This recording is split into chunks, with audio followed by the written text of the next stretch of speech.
I will be right back. I'm just gonna go grab a glass of water because I just realized that I forgot. Don't go anywhere. I will be right there.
Hi, welcome, Erasum.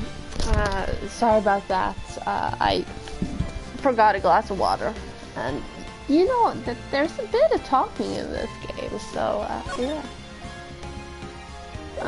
Wait. How do I do this? Hang on, I'm tangled. I'm very tangled.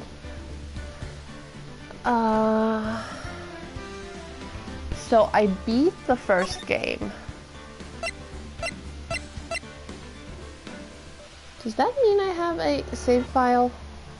No, because I didn't stop at 6:45.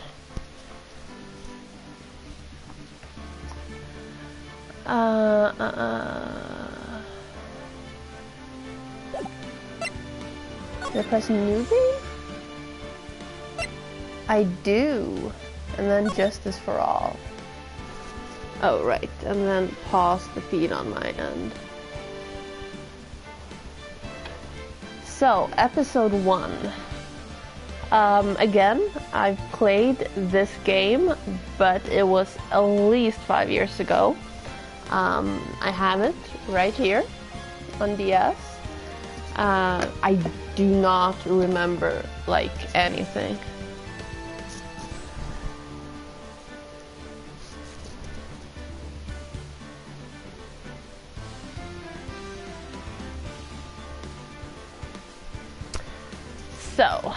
So, let's see what's going on.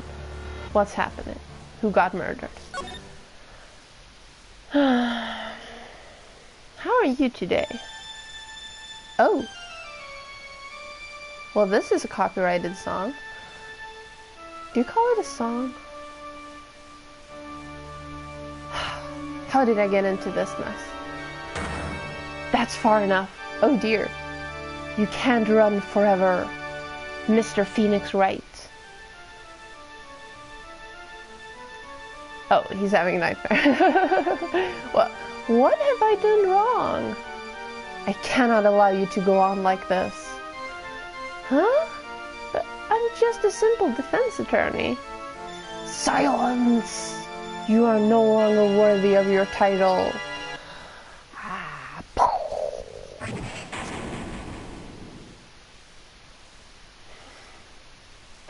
That was kind of cute. September 8th. Ooh! Happy birthday to me. September 8th. 9:08 a.m. Do you see what they're doing there? September 8th, 9/8 and 9:08 a.m. District Court, Defendant Lobby number 1.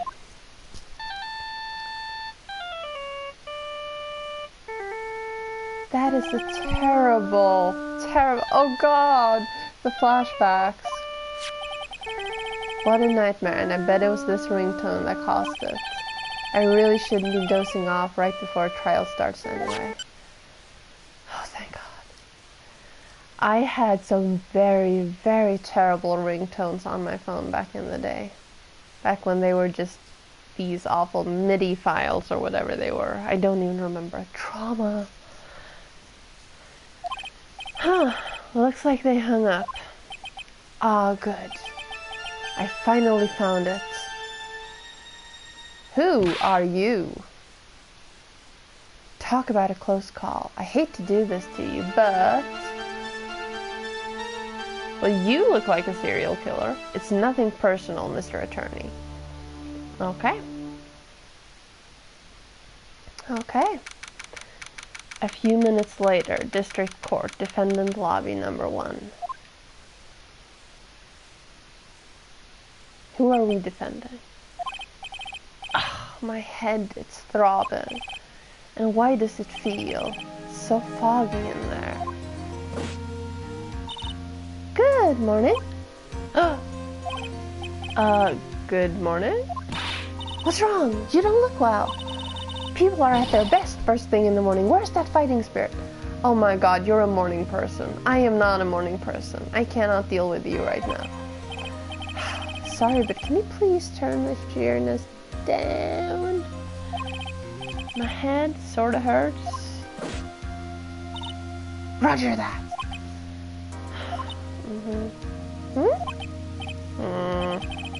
Am I in trouble or something? Huh? Trouble? Wait, never mind. You're a policewoman, right? I thought maybe I had done something wrong. What are you talking about? I'm the one in trouble. What? I'm placing my life in your hands today, Mr. Phoenix Wright. Life in my hands? You promised me. You said you would prove that I was not guilty. Not guilty. Just when I thought all hope was lost, when all the other lawyers had laughed me off. Leave it to me, you said. You, the one and only Phoenix Wright, came to save the day. And just like that, I was moved to tears, sir. I'll never forget what you're doing for me, ever. What is this girl babbling about?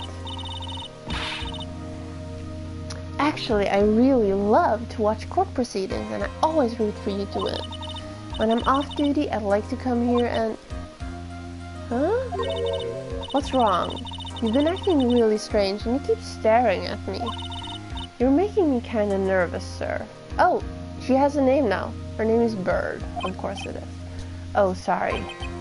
I'm afraid to ask, but here goes. So this might sound bad, but, who are you? What? Mr. Wright, how can you say that? How can you do this to the fragile heart of a girl about to go on trial? You're absolutely horrible. No, I mean, I didn't mean it like that.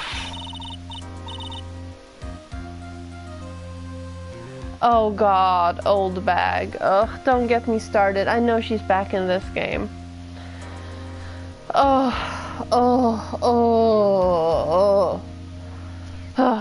Those are my thoughts. All those just frustrated noises, those are my thoughts. Is this how a defense attorney treats his clients, sir? I can't believe this. No, it's just, well, I think you have the wrong person. One of the best, yes, yes, yes.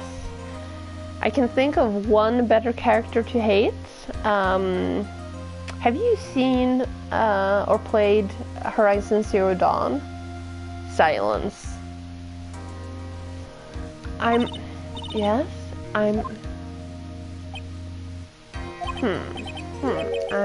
Who am I? Why am I drawing a blank? The trial will begin shortly. Will the defendant and her lawyer please proceed to the courtroom immediately? The trial's about to start. I'm counting on you in there, okay?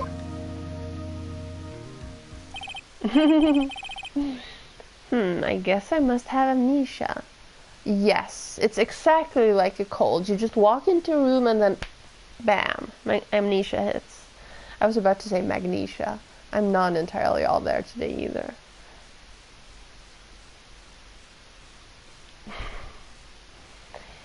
Yes, they were adorable.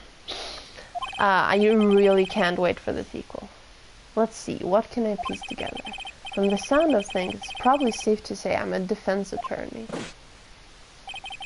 And that girl, I said I'd prove her not guilty. I can't believe I made such an irresponsible promise. Oh, someone, please help. Tell me this is just a bad dream. Why do I get the feeling this is one dream I won't be waking up from? Oh.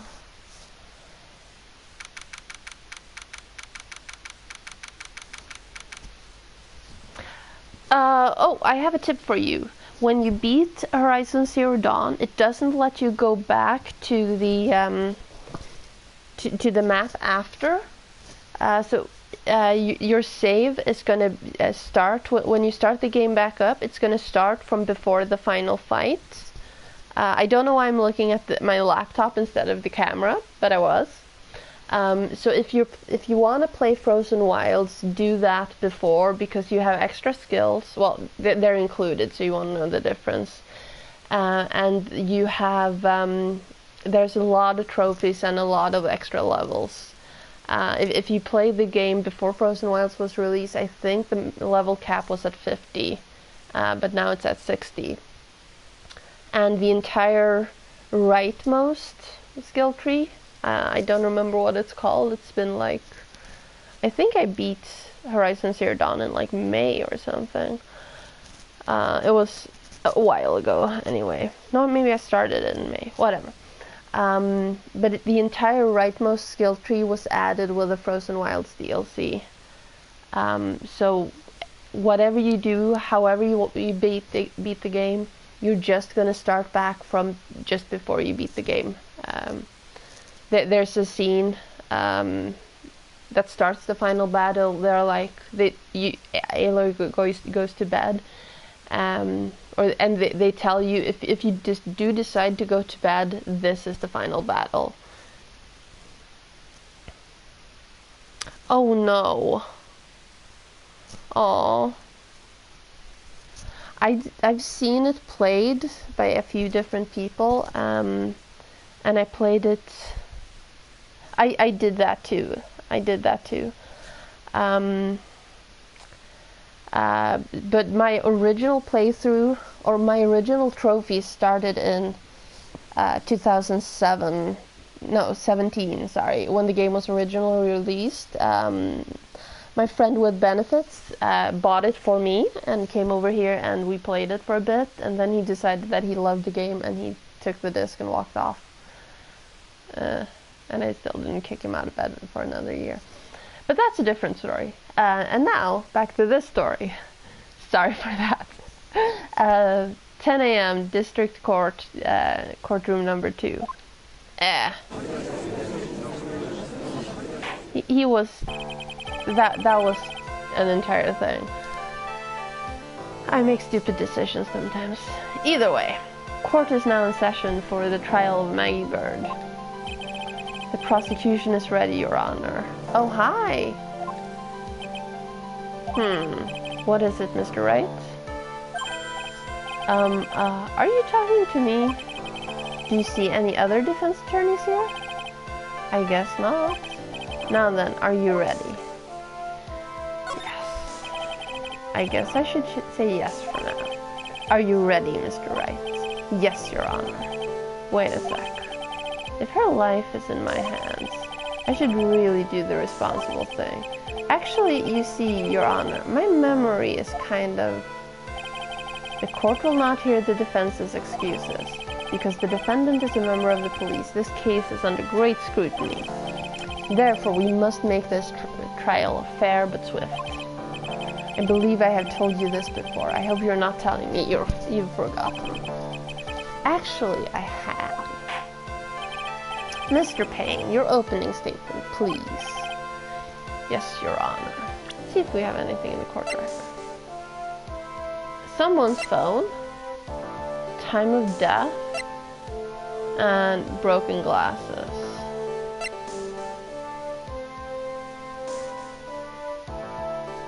Two days ago. As I'm sure you're well aware, the defendant is accused of killing her lover. What's worse, her lover was a fellow police officer. A policeman? You did what to a policeman? It wasn't me. And besides, Dustin and I, we weren't lovers like that. In any case, the prosecution will prove that the guilty party is none other than the defendant. Very well. Mr. Payne, please call your first witness. Ha ha ha ha ha. It's been a while, Mr. Wright. Let's see what you have learned since last time. I think I want to turn the music down. I can't. I need the music, but it's a little loud. I guess I'll have to settle for this. I won't show you any mercy this time, rookie. Okay, and who are you again? The prosecution calls Detective Dick Gumshoe to the stand. Here we go. Don't let me down, Mr. Wright. Nowhere to hide. I'm so dead.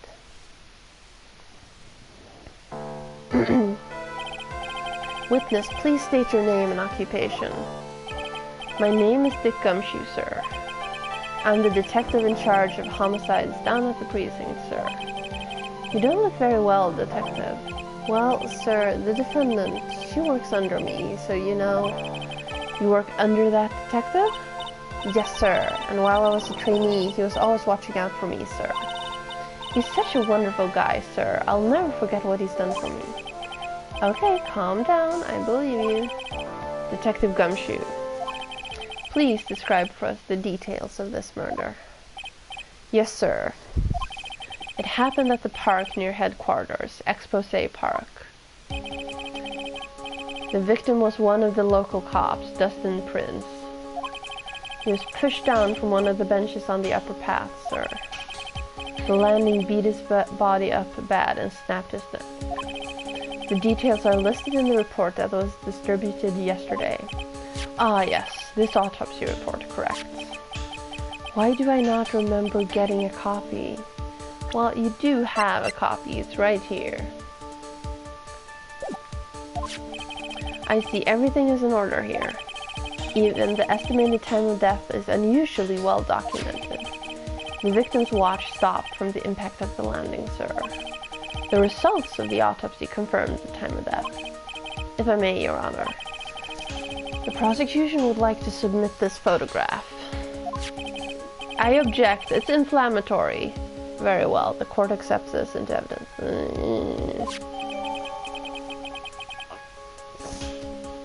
Crime photo 1 added. The victim fell from the walking path above. Now then, I recall at yesterday's preliminary hearing, a very important piece of evidence was brought to our attention.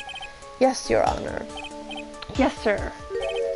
Yes, I guess. Mr. Wright, is your head on right today? I already said no.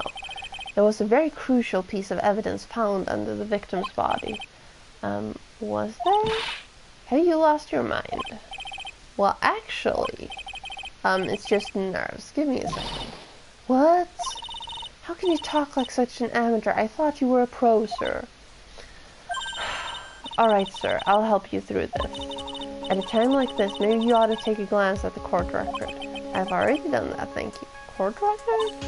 Yep, info about the evidence and people involved in this case are all listed there, sir.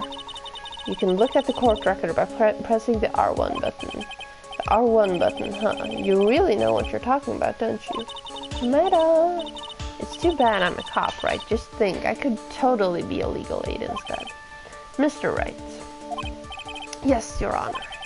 Court is in session. Save your chit-chat for later. Sorry, Your Honor. Well, I guess I'd better check the court record and see what I can find. What was it again? The R1 button. Alright, Mr. Wright, let's see if your notes are in order. What was the piece of evidence found underneath the victim's body?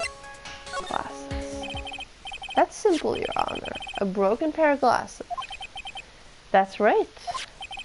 The victim grabbed his killer's glasses as he was being shoved, sir, and held on to them as he fell. Hey. Hey, Proseo, how are you today? Why are you giving me the evil eye?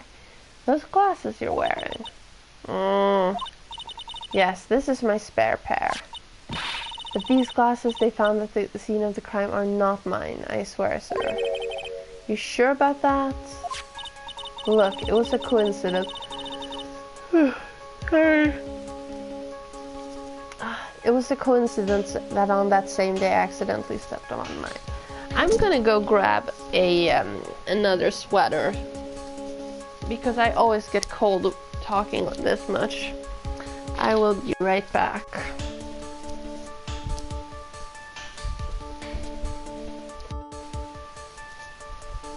I had a sweater just before. Hang on.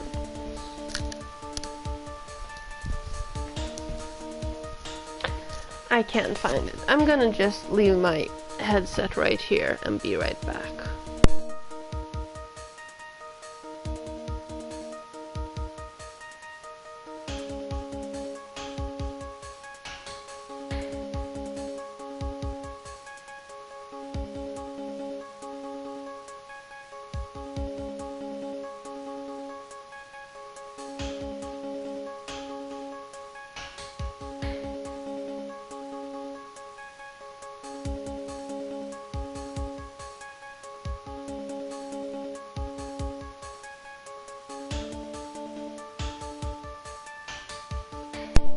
It was on the bed, I just didn't see it because my my bedspread is also black. So, dinner. What did you buy for dinner? I'm hungry. I should have had dinner. Did I say this? Let's go again. Look, it was a coincidence that on that same day I accidentally stepped on mine. Chicken. A coincidence, she says. Ugh. Your Honor. I have further evidence to present. Oh, you have more? And this evidence is very decisive. Very well. Let's hear from our witness about this evidence. Decisive evidence, witness testimony. There's something even more incriminating than the glasses under the victim's body, sir. During his date, the victim was pushed from the bench area, but he managed to write the culprit's name on the ground where he landed. Wait, what? He died from a broken neck? But he could write? Okay. Okay. Maggie. I don't like saying it, but it was clearly the defendant's name, Maggie, sir. With this piece of evidence and the glasses, it's hard not to say she's the culprit. This is a picture of the writing, Your Honor. Why, this is... Yes, I can see her name is clearly written here. The prosecution would like to submit this picture. Understood. The court accepts it into evidence. Crime photo 2 added. As if the glasses alone didn't make you look suspicious. The victim even wrote your name, clear as day, on the ground. But I already told you, those glasses aren't mine. And how do you explain his dying message? It's a conspiracy. I'm not guilty, sir. Can I zoom in on the picture? I can't.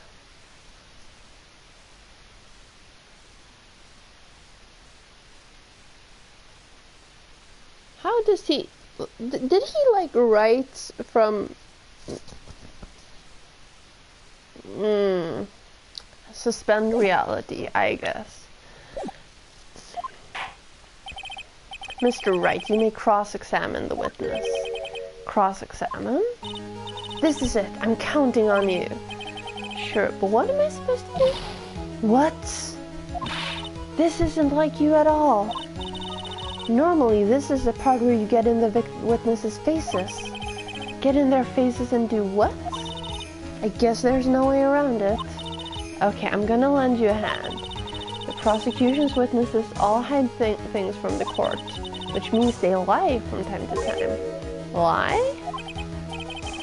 But isn't that detective your superior? Well, even if they don't mean to lie, sometimes people just remember things wrong. Like that detective, it does sort of look like a scatterbrain. Phoenix! Phoenix, no. Doesn't matter. Either way, this is bad for us, sir. That's why when you question witnesses, you have to find and expose their lies. Mr. Wright, your cross-examination, please. Yes, Your Honor. Talk about trial by fire. Here goes nothing. As long as I can expose the lies, we should be alright. Decisive evidence, cross-examination. There's something even more incriminating than the glasses under the victim's body, sir. About those glasses, do you have any proof that those belong to my clients? The lenses are for nearsightedness and are almost the same strength as hers. Even the frames look kind of like the ones she's wearing in her ID, pal. What should I do now? Continue pressing. Hold it. Almost and kinda are not good enough in a case like this. Do you have more definitive proof? Is there something that clearly links the defendant with those glasses? The dirt and sand rubbed out any traces of fingerprints or anything else. So what you are saying, detective, is that you have nothing that proves those glasses are my clients. Something like that. What? I see. So there's no proof. Wow, that was amazing. I could totally feel it down in my guts.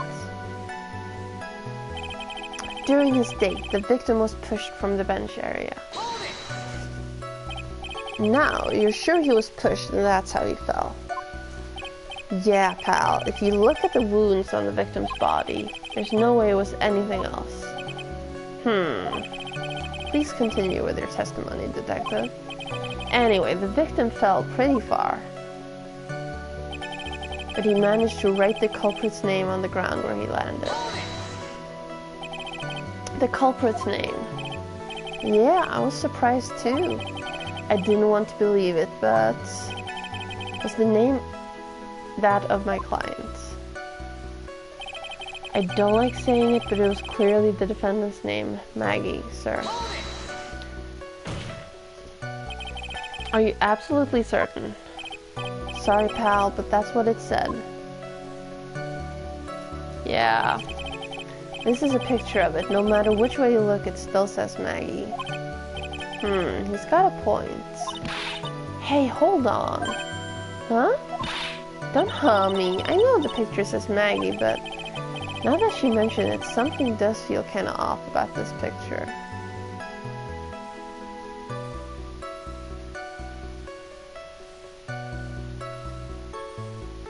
I can't think of what else is off, other than the fact that he's like, that's how you know you found a contradiction. Now hurry up and present some evidence. So that's what spotting a contradiction feels like. I'd better check the court record again. With this piece of evidence and the glasses, it's hard not to say she's the culprit. But, so, if I check this, you should be able to see it from there. Right?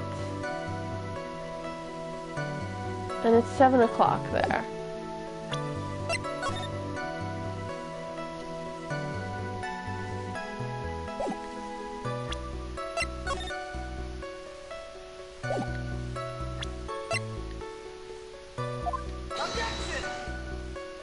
I didn't mean to do that.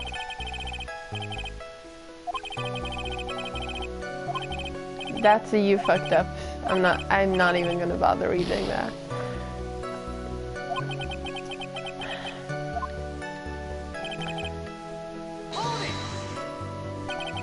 And you're certain that it was the victim who wrote the name on the ground. There were scratches on his fingers from the rough sand, and there were grains of sand stuck on his pointer finger name. It certainly seems that the name was written by the victim himself, or someone holding his hand. That didn't go well. If the writer really was the victim himself, then we're in a lot of trouble. Don't give up. Keep that fighting spirit going. I'm glad you're all pumped up, but I really want to see your special move, sir.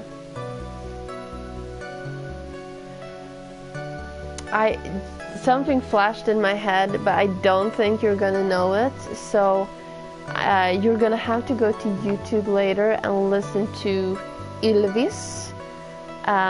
There's a song called Pressure. I think it's Pressure. I'll tweet it. It's a really dumb song. It's by the same people that made What Does the Fox Say, but I think they make hilarious songs. Let's see.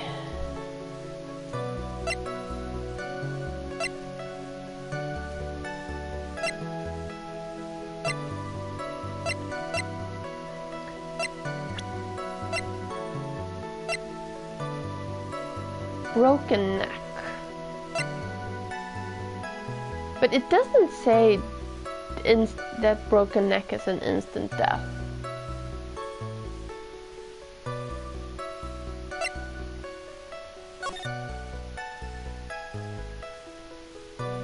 And the phone booth and the people and the hats.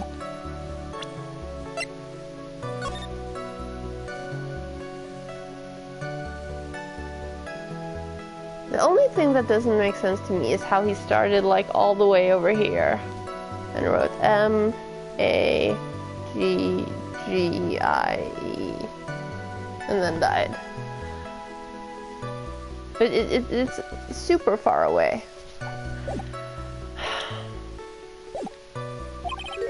My what? You always look so cool when you present evidence. Present evidence? Actually, I was just thinking about that.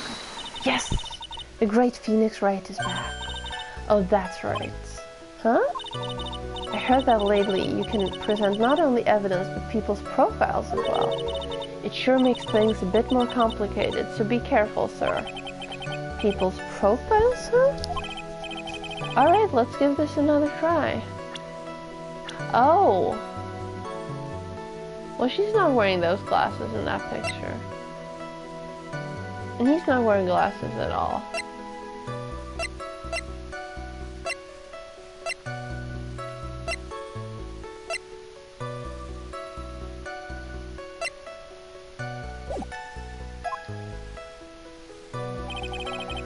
There's something even more incriminating than the glasses in the victim's body. During his date, the victim was pushed. Ah, yes, thank you.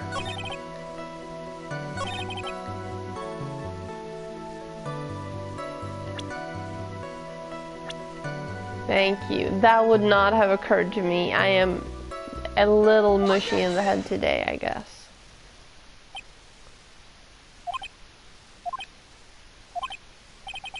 What is it? What's come over me? Without thinking, I just blurted out, "Objections!" And I yelled it at the top of my lungs, finger outstretched, ready to take on my opponent. What a rush. What a rush. Detective Gumshoe. You talking to me, pal? Please state the defendant's name for me.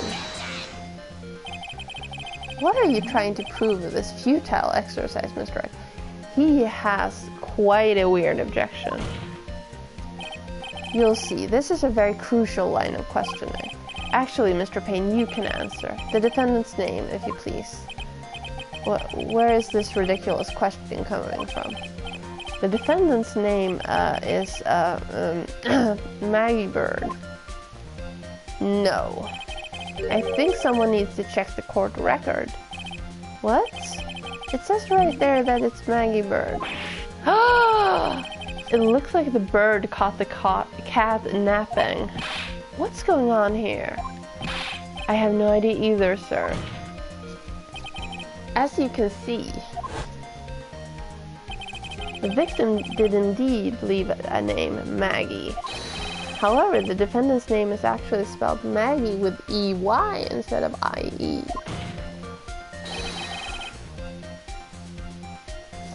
This is a blatant contradiction of facts. Oh, how about that? I hadn't even noticed. But you can't object to facts, dude. But maybe the victim didn't know how to spell her name correctly. May I remind you that it was you who said the defendant is accused of killing her lover. If they were truly lovers, it would be impossible for him not to have known her name. No! This is very true. Mr. Payne. Yes, Your Honor? Are you absolutely certain that the defendant and the victim, Dustin Prince, were in fact lovers? Yes, I'm quite certain, Your Honor. They were a well-known couple in the police force. Detective Gumshoe, please testify for the court the relationship between the victim and the defendant. Yes, sir. Dustin and Maggie.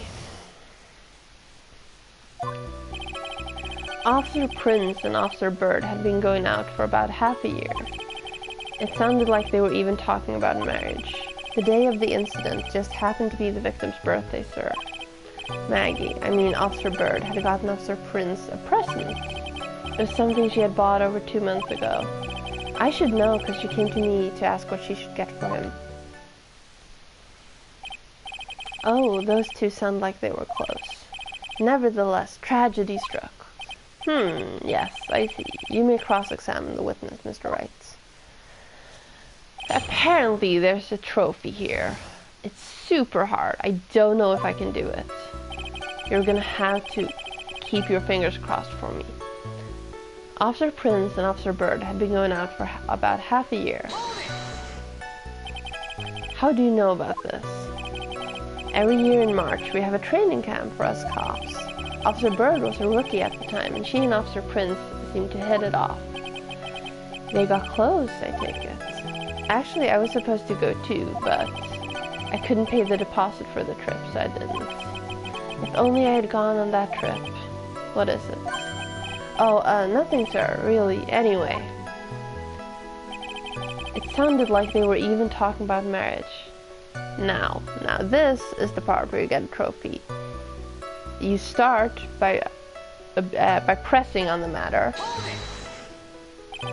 Marriage? But wasn't the victim 8 years older than her? What? You saying a guy's gotta marry someone the same age as himself, pal? No, that's not what I meant at all. Detective Gumshoe and Dustin were only a year apart, you know? I think this fella has a ways to go before marriage. Mind your own business, pal. Trophy earned. Mind your own business, pal. Yes. See? Super hard trophy. The day of the incident just happened to be the victim's birthday, sir. Tell me more. The day of the incident? You mean September 6th? Yeah. The victim, Officer Prince, had just gotten off duty at 5:30 p.m. that day. And since Maggie's night shift hadn't started yet, they went to the park for a bit. Ah, I remember when I was young and in love. Oh, it was a jolly time. That's great, Your Honor. I'm glad you're such a cheerful old man. Maggie, I mean Officer Bird, had gotten Officer Prince a present. You seem to know a lot about the defendant. Well, that's because I'm her boss, and I gotta watch out for my subordinates. But even what she was going to give us a present, isn't that going a bit too far? Hey pal, watch what you say. I know everything that happens under me. If someone so much as scratches their I really don't need to know that much. Mr. Wright, please refrain from badgering the witness. I agree. Even if this witness has a crush on the defendant, that should not be the point of discussion at this time. Whoa, wait a second, why are we talking about this? It's all your fault, pal. You're guilty, guilty, guilty. I should have you arrested. I think the good detective is about done here. It was something she had bought over 2 months ago. Tell me more. Over 2 months ago? Yep, she's a very considerate woman, pal. So.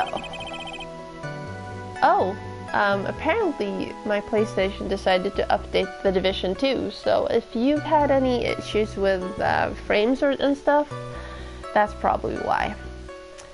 Dear PlayStation, dear Sony, don't update while I'm streaming.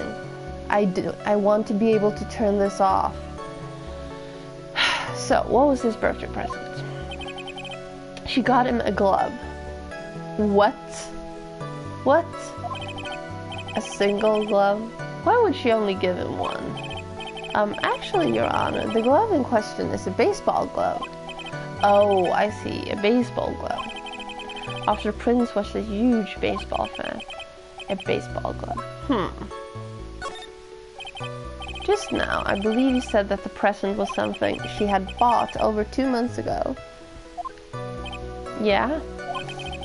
Are you saying she bought the glove at a store that far in advance?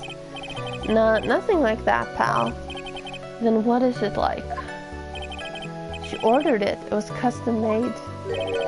Custom made? You and your coffee. Yep, that's what I said. So the glove was custom made. Your Honor, I really don't see how this glove is related to this case. Yes, it would seem that there is little relevance. What do you think, Mr. Wright? Do you think this glove is really relevant to the case? Yes. I don't know where this will lead me, but of course it is relevant. That glove is the key to this whole case. Yes, bluffing to the max. Now this is the Mr. Wright I know. I'm so happy you're back, sir. I was wondering how long it would take. This is great. Impressing people. It feels like I've done this before. As if I used to do this to squeeze information from even the most tight-lipped people. Very well. If you are that convinced, let's hear some more about the matter. Actually, I brought the glove in with me today. And? Why didn't you say so earlier? Hurry and show the glove to the court. Well, I didn't think it had anything to do with this case. Anyway, this is it, sir. It's, rather yellow, isn't it? Baseball glove added to the court record. Officer Prince really liked the color yellow.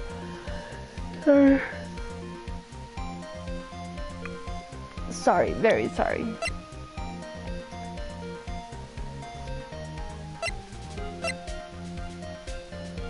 So that's a right hand glove. And that's why you had to special order it. Yep, that's right. That and one other reason. I think this court has heard enough. It is clear that the victim and the defendant were involved with each other. Yes, that's correct, Your Honor. Now, if that is true, it brings up an important question. Was the name Maggie really written by the victim? I see your point, Your Honor. Detective Gumshoe, please tell the court a little more about the name on the ground. Yes, sir. Writing on the ground. We first looked into the handwriting. Unfortunately, we couldn't confirm that was the victim's handwriting. Next, we checked the victim's pointer finger. We found that there was sand trapped on the victim's fingernail. There were also scratches on his skin that were caused by him writing on the ground. From this, we could confirm that the victim wrote this name with his right hand. Well, if he has the glove on his left hand, doesn't that make him... right hand? Doesn't that make him left-handed? Yes, a perfectly logical conclusion. Now then, Mr. Wright, you may cross-examine the witness. Thank you, Your Honor.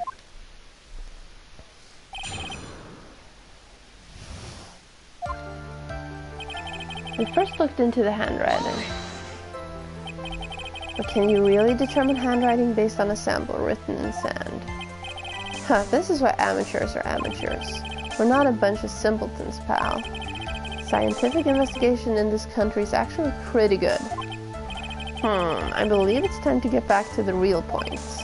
Agreed, Your Honor. So what was the result of the investigation?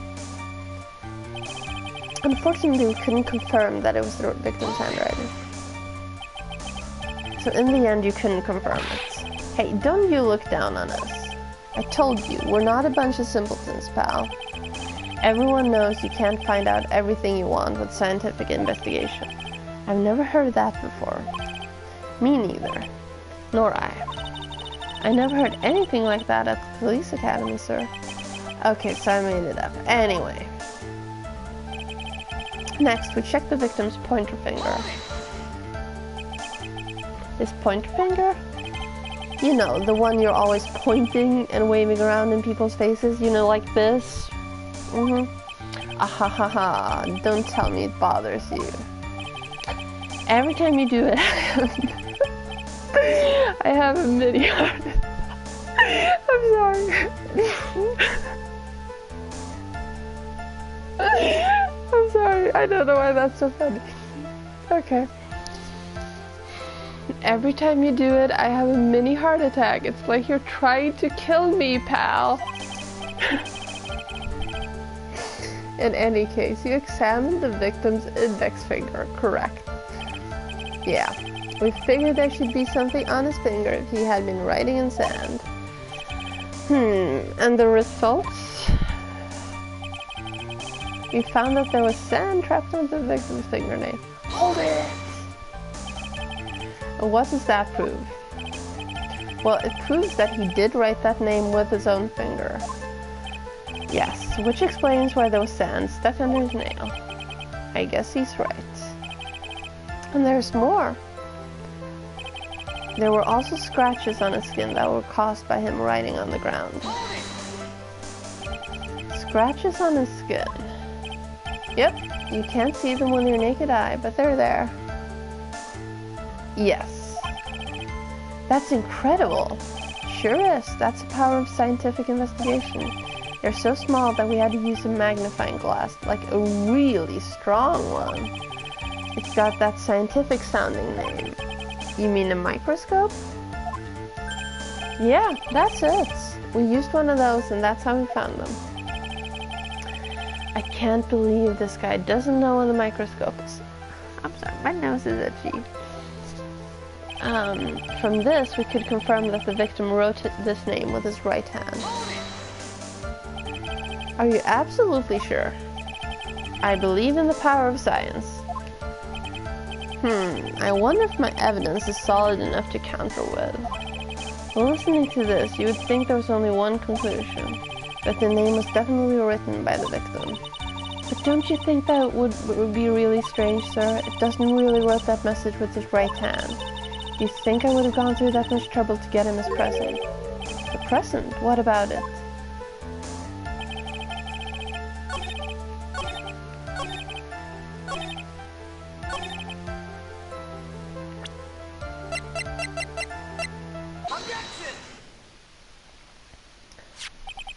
Detective Gumshoe, take a look at this.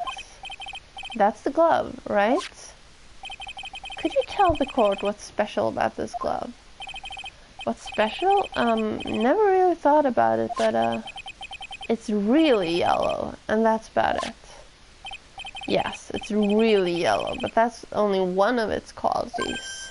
Huh? There's another reason why it's special. And what would that be? It's very simple. This glove is made for a left-handed person. Left-handed. Why, you're absolutely right. This glove is made to be worn on the right hand. That is why it had to be custom-made. I have never seen a bright yellow left-hander glove for sale. Have you? Well, no. So, detective. Which hand did the victim use to write the name with again? That's easy. Look, it's obvious from this picture that it was his... Wait a second? Don't forget that the victim was left-handed. Oh! I object... Overruled. Mr. Wright, I would like to know what your line of reasoning proves. There's only one conclusion that can be drawn. A left-handed person could not have written a message with his right hand. Therefore, the person who wrote the name Maggie could not have been the victim. Order! Order!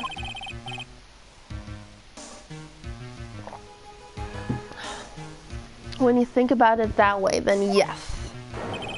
It is not possible that this name was written by the victim himself. Then that means Maggie is... No! It is not possible, Mr. Payne! Yes, Your Honor? The evidence the prosecution has presented has failed to prove the defendant's guilt. In fact, I believe you have proven her to be innocent. No! Alright, you did it, Mr. Wright. Phew, I feel like I can breathe again. It seems that we have reached the conclusion. Yes. You did a fine job once again, Mr. Wright. Me, Your Honor? Well, thank you, sir. See, you got complimented by the judge again. You're really good. That's what she said. And that's why you can't give up being a lawyer, sir. Are you joking? I'm more than ready to retire. I will now announce my verdict. This court finds the defendant, Maggie Bird. No, not yet. I mean, please give me a few more minutes, Your Honor. What is the meaning of this, Mr. Payne? The prosecution is not finished yet. What do you mean? We would like to call our next witness to this man. What? And what did this witness witness? The moment the victim was pushed to his death. What's more, he saw the very face of the culprit. What the heck?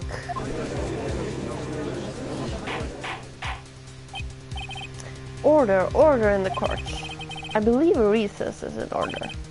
Afterward, we will hear from this new witness. I had a feeling that was a bit too easy. I need more information. I have to... Sorry. I'll have to see what I can find out during this recess. I can't let my guard down. It's only going to get tougher from here. Court is adjourned for recess. To be continued. We are not done just yet. Yes, I want to say it. Well, we did get everything for game 1, so I'm just gonna start from the top. And back.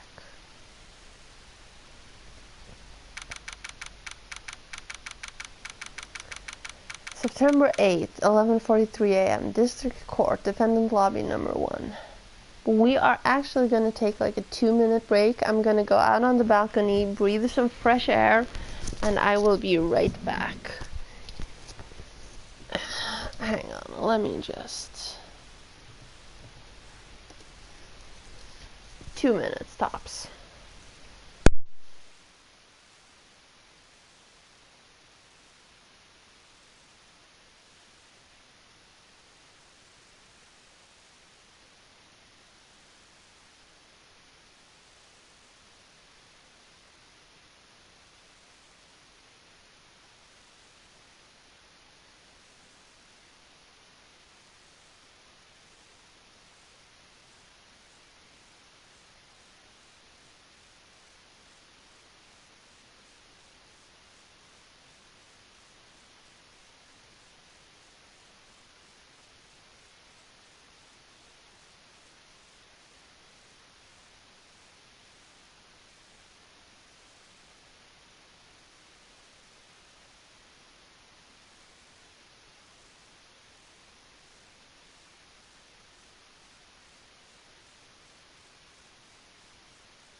Sorry about that.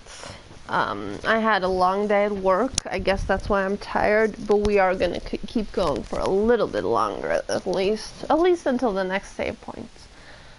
So yeah, let's keep going. Amnesia?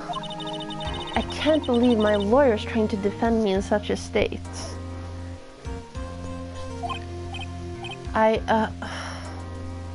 Sorry. Why didn't you tell me, sir? I'm sorry I didn't mention it to you. Oh, I know what to do. I heard you can fix something like this with a really strong shock to your system. Please don't. Come on, lower your head a little. A Maggie kick should be all you need. Please do not. No. I think I'll pass on that one. Come on. I'm sorry. Whenever I see someone in trouble, I have a hard time leaving them alone. I tend to stick my nose where it doesn't belong and try to tackle everyone's problems. And that's gonna get you a diagnosis with exhaustion in a few years, honey. Well, my hand's one problem you won't be tackling today. Well, we're here to solve your problem first. We can deal with mine later. For now, do you think you can fill me in on a few things? Sir, yes, sir. Of course, I'd be honored to. Oh, well, I guess we'll start with my name, and then I can tell you about me. No, that's okay, really. I think I know you and your name pretty well by now. I was wondering if you could help me figure out a few things about myself. So, my name is Phoenix Wright. What a weird name. This is serious. You really don't remember. I'll tell you what, sir. You can have this back, and maybe it'll help. Huh? This is a business card? I got this from you. It's my most prized possession. You can borrow it for now, but please give it back, okay? Okay, do you want me to lick it before I return it? I'm sure you'd love that, right? Okay, there are some numbers written on the back. Oh, that's your cell phone number. Phoenix's business card added to the court record. I guess for now we should stop talking about me and start talking about this case. This case? Yep. Can you think of anything that would be helpful for me to know?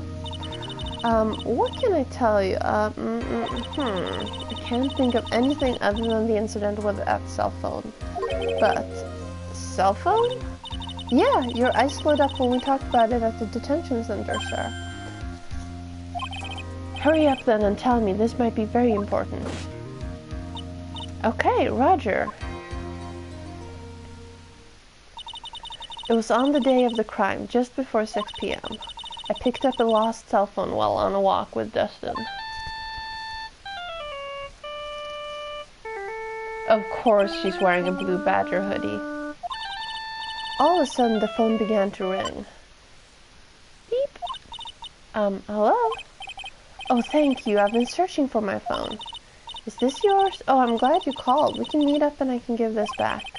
I'll be right there. I'm sorry, I didn't catch your name. You can call me Maggie.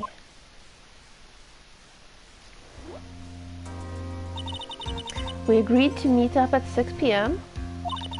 Dustin and I waited for the person to show up, but they never did.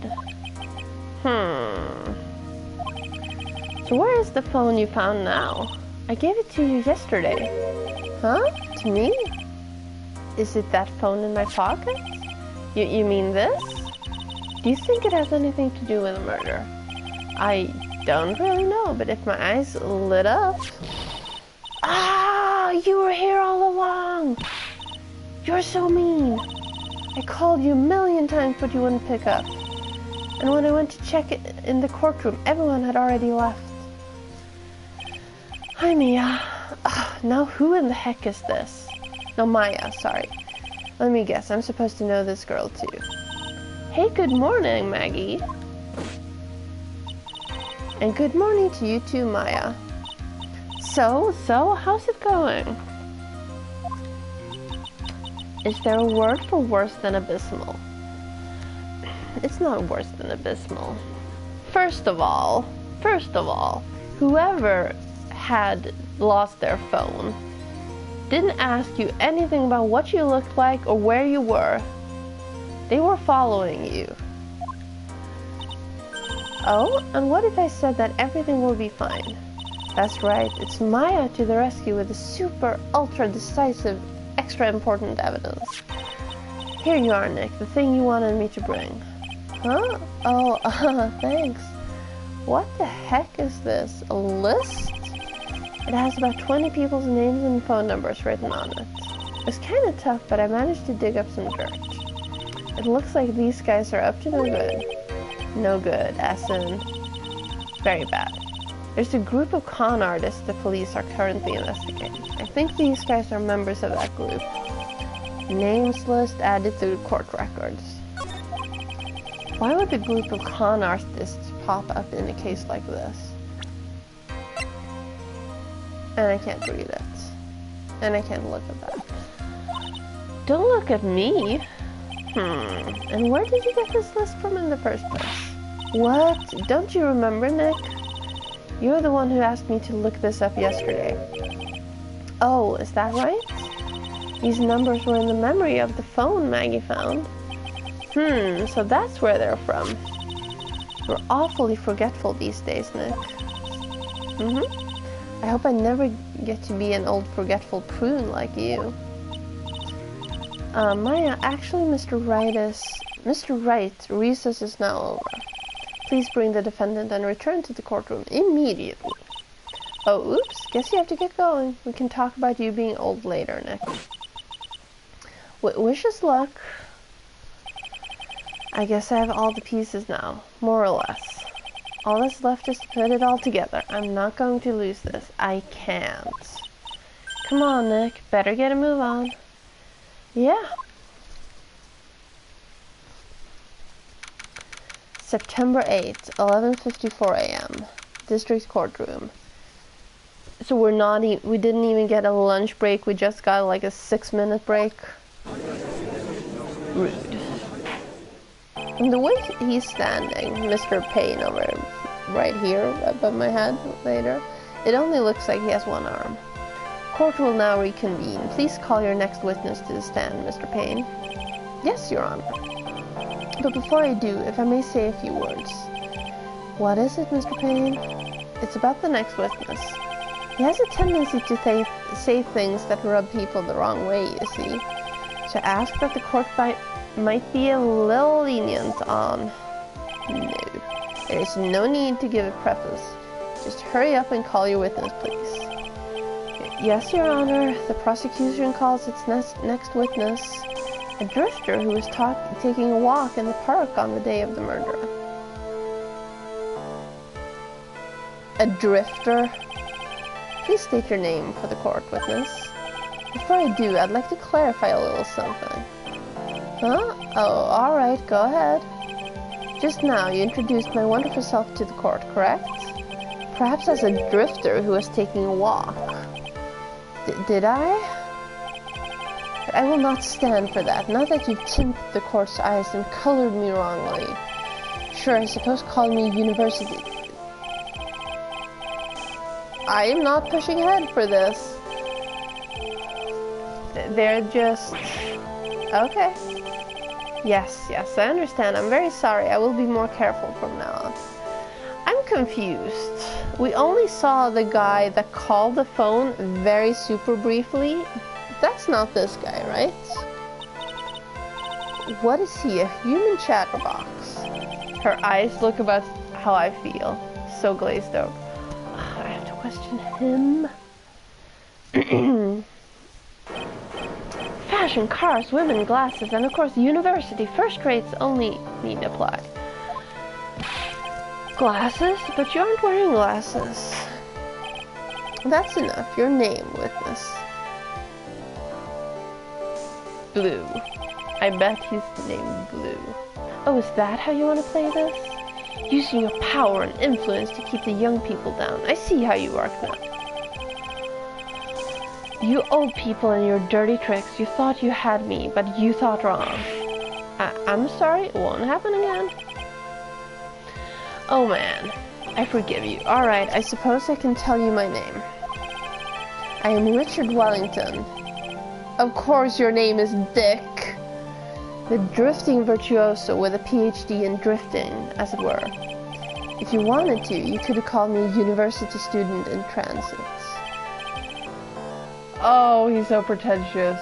Like, this isn't what I needed. I'm too tired for this.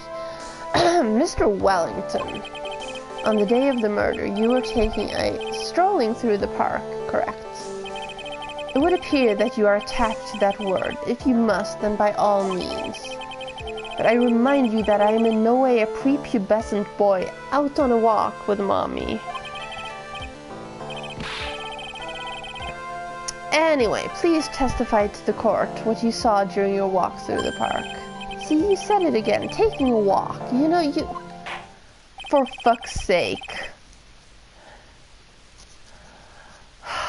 Who wrote these games? What you witnessed will do, Mr. Wellington. What I saw that day. Witness testimony. I was at the park all afternoon, deep in thought about my life situation. I don't remember the time all that well, but I do believe it was past 6 p.m. All of a sudden, a police officer falls from above, right in front of my eyes. Without a thought, I looked up, and there I met the eyes of a charming young lady. Of course I remember her sweet face. It was that of the pretty defendant there. The only other thing I saw was the banana that fell with the police officer. The banana. Banana. That was certainly a decisive testimony. Decisive? Nick, did you hear what he just said? Yeah? That's all you have to say? How can you be so calm? It's strange. My mind is very calm and clear. Maybe it's because I believe in my clients. You mean Maggie? Yes. And if she really is innocent, then that can only mean one thing. That guy is lying. You may now question the witness, Mr. Wright. I'll find out the truth, no matter how well you craft your lies. Cross-examination. What I saw that day. I was at the park all afternoon, deep in thought about my life situation. So you were at the park all afternoon. You seem to have a lot of free time. That was very rude of you, but then again, what can I expect? That's what you get from a man who graduated from a no-name, trashy university. No-name, trashy. Now this might be hard for a mush-headed, feeble-minded baboon like you, but I have to think very carefully about the future of our great country. But I thought you said you were thinking about which college to go to just now. Oh, police! Which university I go to will directly affect the very future of this country. That arrogant little snot. Yes. Yes. I don't remember the time all that well, but I do believe it was past 6 p.m. Care to pontificate about why? How did you know what time it was? I see you're not wearing a watch, so... Is that the best you can do? Do you think you can discredit me like that? Let me just check here. That's like closer to 8, I feel like. Not that it matters. This picture? No. Can I? No. You're just a third-rate, biased fool. I guess I can't expect real smarts from you.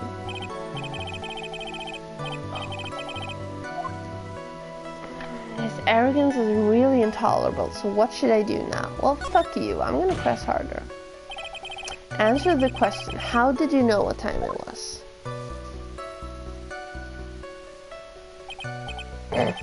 I can't believe I have to deal with a worm like you. You're just a shallow man who can only slam on desks and point at people for fun. I guess I don't have a choice. I'll try to explain it so that even a third-grade simpleton like you can understand. There was this little thing they called a clock at the park. Did you get that? Do you know what a clock is? It's a thing that tells you the time. As you can see, Mr. Wright, it's even in this picture of the crime scene. Oh, so it is. I looked at that clock and that's how I knew the time. But if you ask me, this whole concept of... You go off on your tangent, you fucking dumbass. And yet again, another flood of meaningless words. Talk about a first-class waste of time. In any case... All of a sudden, a police officer falls from above, right in front of my eyes. And how did you know he was a police officer? He was in uniform, Phoenix. You obviously have no idea how powerful my deductive reasoning skills are. With one glance, I could tell just what kind of occupation he held. That shoddy do-it-yourself. Oh, and I suppose it was also because he was wearing an officer's uniform. Shouldn't that statement have come first before you insulted his hair and whatever else it was? Wow, that's pretty impressive. Hey, Nick, do you think he's figured out what I do? Even I haven't figured that one out yet.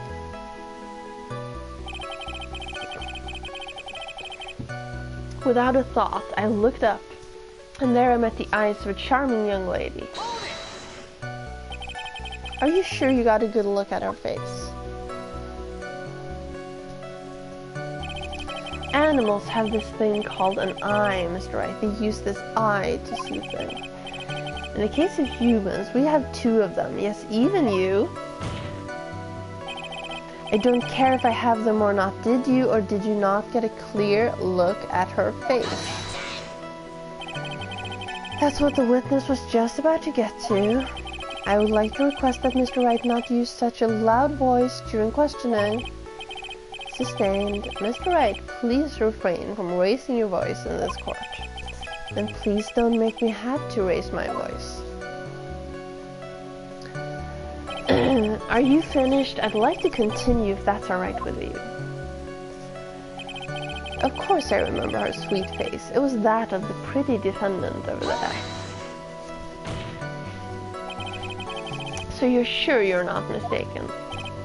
Please, don't confuse your pitiful train wreck of a life with mine.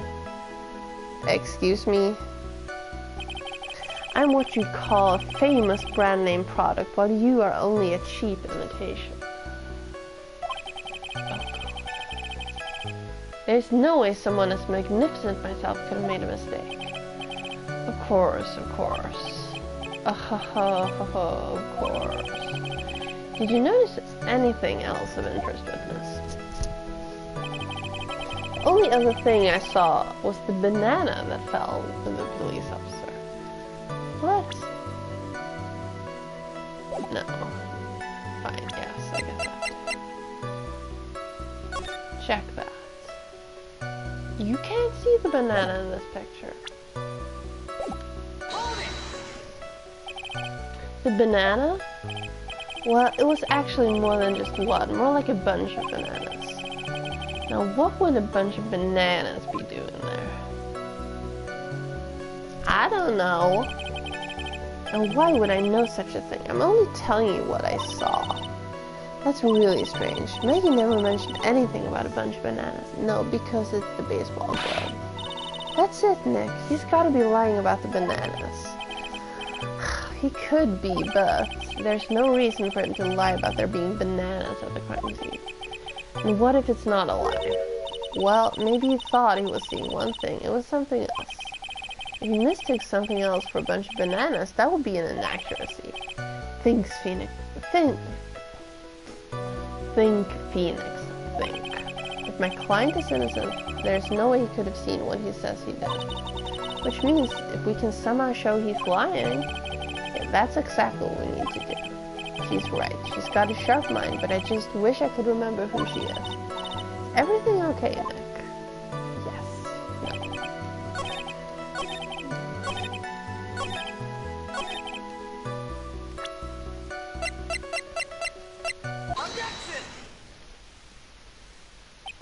Mr. Wellington, I believe I have the bananas you saw right here.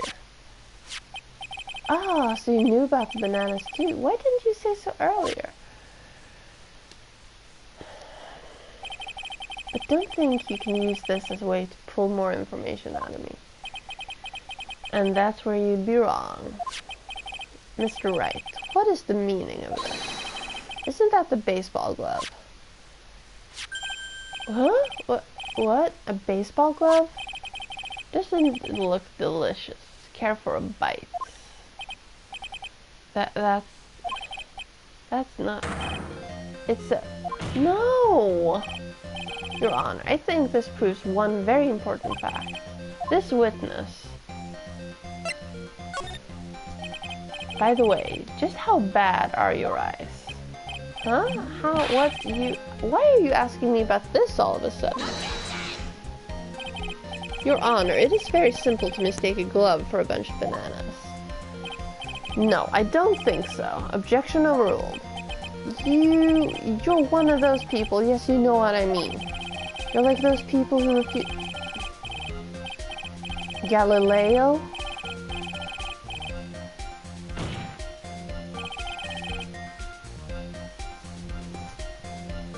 Hello, how are you today? And that is why I asked you how bad your eyesight is.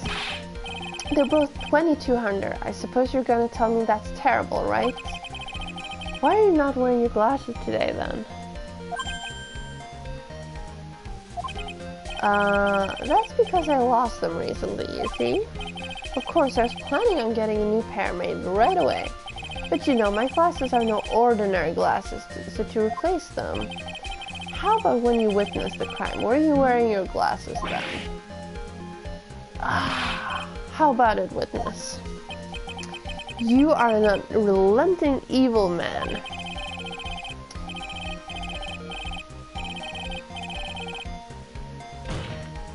Joan of Arc. Which boils down to you were not wearing your glasses at that time. Therefore, the identity of the woman at the scene of the crime and that of the defendant cannot be proven to be the same by this witness. But the height difference was only 9 feet. It was very possible for him to see the face of the culprit standing on the upper path.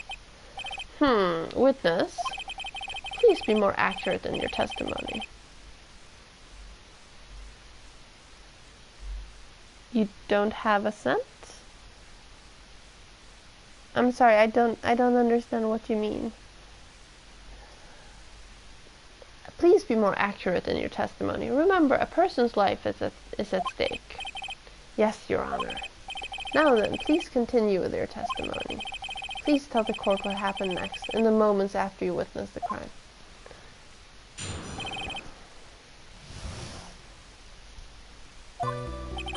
The girl on the upper path ran away as soon as she realized I was there. After that, I immediately called the police station to report the crime. It must have been 6:45 when I made a call.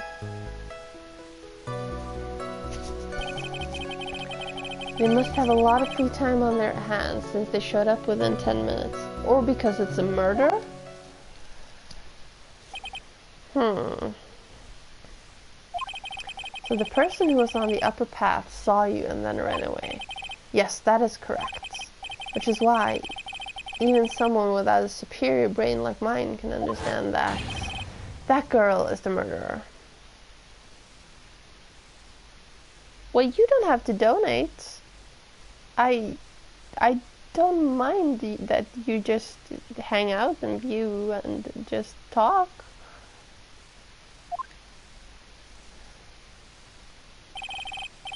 You may question the witness now, Mr. Wright. What happened next? The girl on the upper path ran away as soon as she realized I was there. She ran away, just like that. Yes, she did. She saw me and flew the nest like the guilty bird she is. Yeah, but views help too. Don't worry about not being able to donate. I don't mind.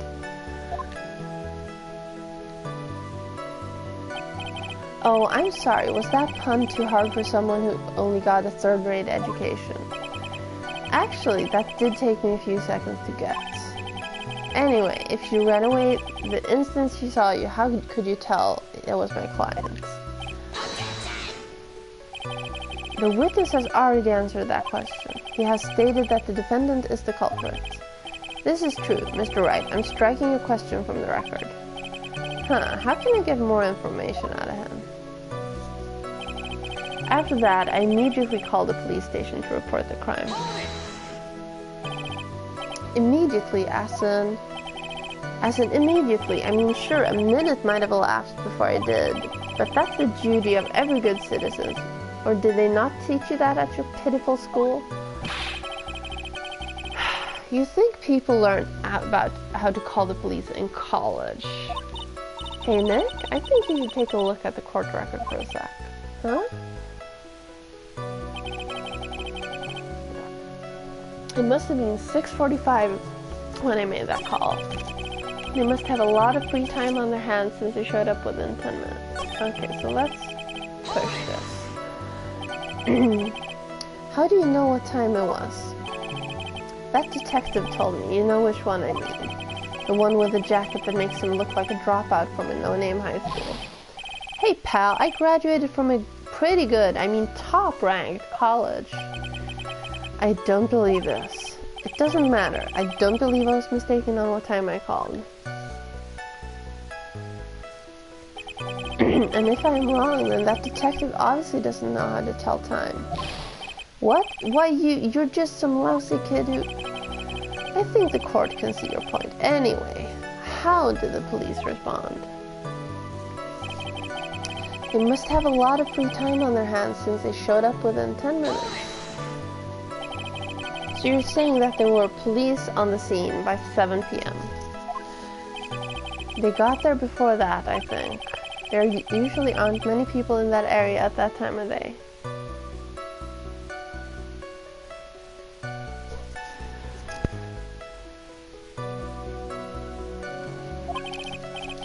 But suddenly, before I knew it, there were people crawling all over, gawking. It certainly says something about the morals of the people in this country. I can't find anything out of the ordinary in his testimony. Why don't you take one more look at the court record? Yeah, I guess I should. I know what she's pushing for.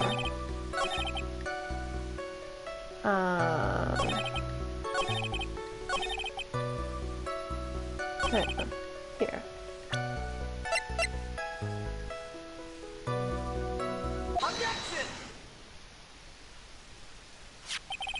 Mr. Wellington, would you please take a look at this?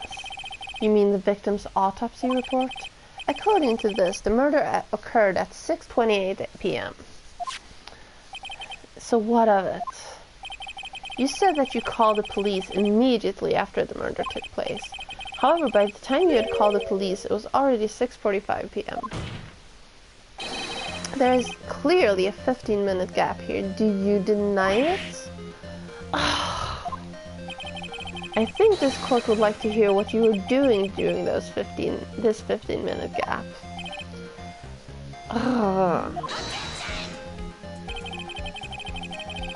The witness was in shock at the time after witnessing a terrible murder.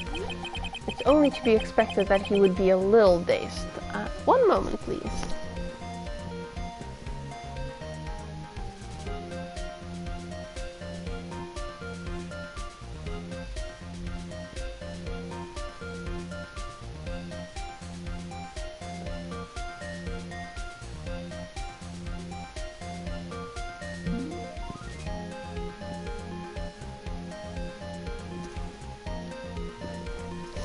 Objection!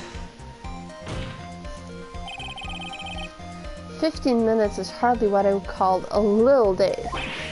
Ah, Mr. Wellington. Yes? Explain yourself. What were you doing during those 15 minutes? Answer the question. Telephone, spit it out. I was searching for a phone booth. Oh, fuck you, you were not. A phone booth? You mean you don't have a cell phone? You and your questions, as if you're trying to open all the layers of a Matryoshka doll. You must think you're really something special.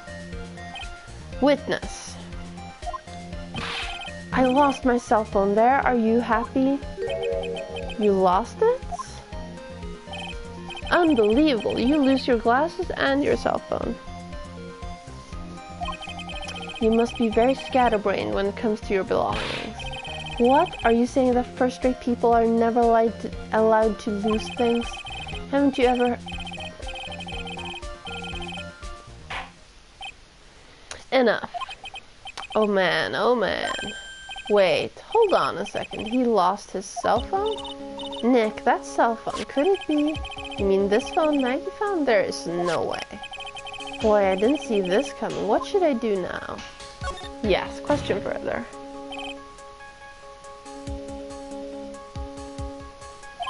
Mr. Wellington, where is your cell phone right now? What are you getting all excited about? You seem to be a little confused. I found my phone, I'll have you know. See, here it is. Oh, I see. Looks like he's got his phone. And I thought that just maybe this was his. Well then, I think we've cleared this issue up. At the time of the murder, the witness did not have a cell phone because he had lost it. Therefore, the delay in his call was caused by a search for a phone booth. Well, that's the gist of it. I guess you could put it that way and leave it at that. Do you have any further questions, Mr. Wright? Yes. Your Honor, the witness's testimony does not make any sense. I don't believe that there was ever a need for the witness to search for a phone. How dare you! You can't just make outrageous claims like that. You do have some sort of proof, don't you? Yes? Well, yeah, of course. This evidence should be good enough, I think. Alright, let's have this proof then. Please present proof that the witness had no need to search for a public phone booth. This one, right? Yes. This one. It's quite simple, actually. Please take a look at this. At the crime scene photo? Is there a problem with it? Oh, there's nothing wrong with the picture. But if you don't understand my logic after looking at it, something is wrong with you. No! Hang on. It's a phone booth. Yes. That is correct. All the defendant had to do was walk 3 steps. Mr. Wellington, why did you not use the phone that was right in front of you? Oh. Order. What does reporting the crime a little late prove for the defense? The witness can't explain what he was doing for those 15 minutes. That is reason enough to throw suspicion on his testimony. Yes, this is very true. What do you have to say for yourself, witness? Then I bet this phone really is his, Nick. He must have killed Dustin to get his phone back.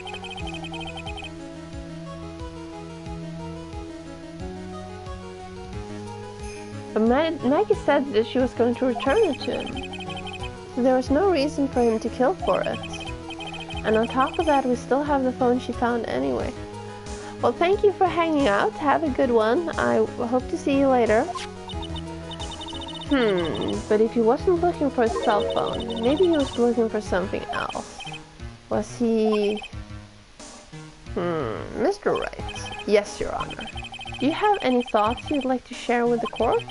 Can you offer an explanation as to what the witness was doing during those 15 minutes?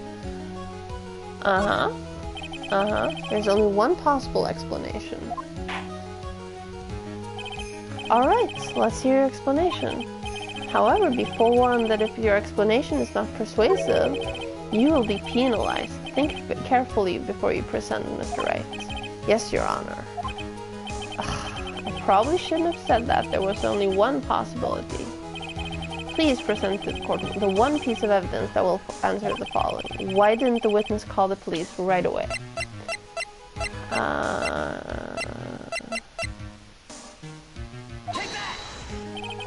Perhaps this is the evidence you need to be convinced.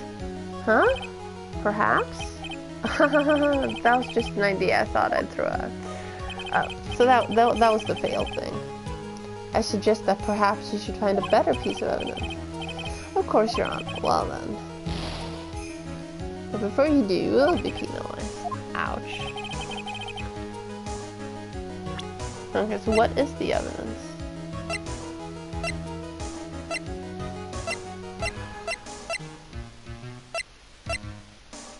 The glasses?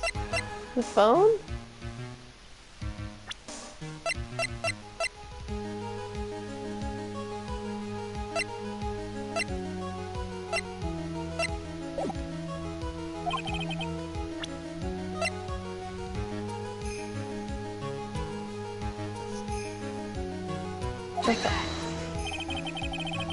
Nope, not the phone.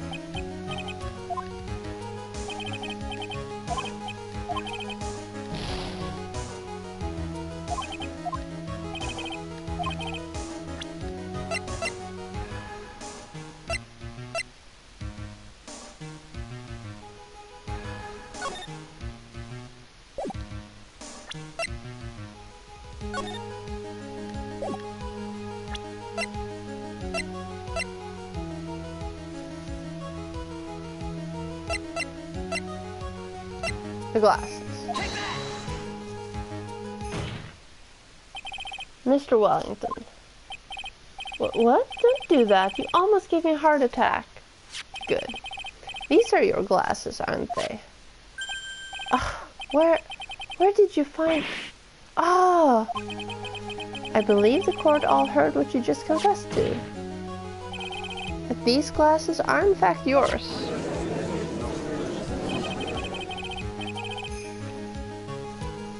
I'll tell you where they were found, Mr. Wellington. These glasses were found underneath the victim's body. Under the victim's body? Under the victim's body. Order, order. Now, wait a second, hold on. I didn't confess or confirm anything. Anything at all. Your Honor, I think the answer is quite clear here. As he fell, Dustin Prince grabbed the culprit's glasses. The culprit knew that he had to find his glasses and searched frantically for them. What he didn't realize was that they were under the victim's body. And that is why it took him 15 minutes to make that call.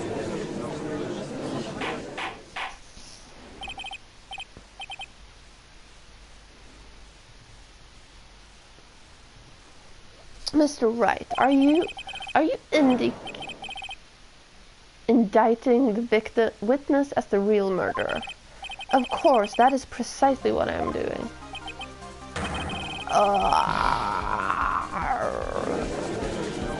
Yes, I can't be bothered to make a loud scream today. I know I'm right.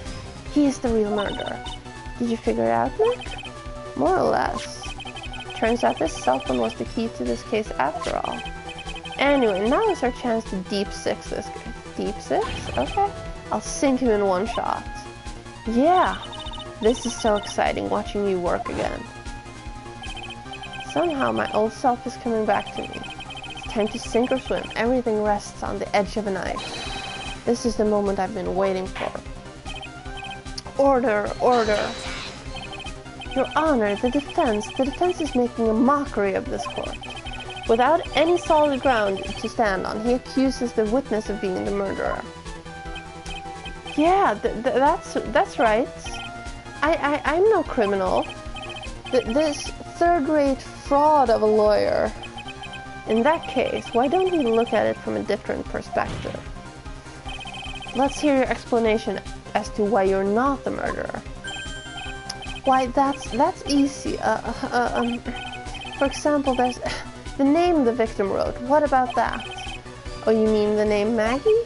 Yeah, even an idiot like you can read that, right? But we already know this was not written by the victim himself. After all, the defendant's name is Maggie, and the victim was left-handed. In other words, in order to make the defendant look guilty, the real criminal used the victim's right hand to write her name on the ground. But, wouldn't that mean that the real criminal was someone the defendant knew? Otherwise, how else would that person know her name was Maggie?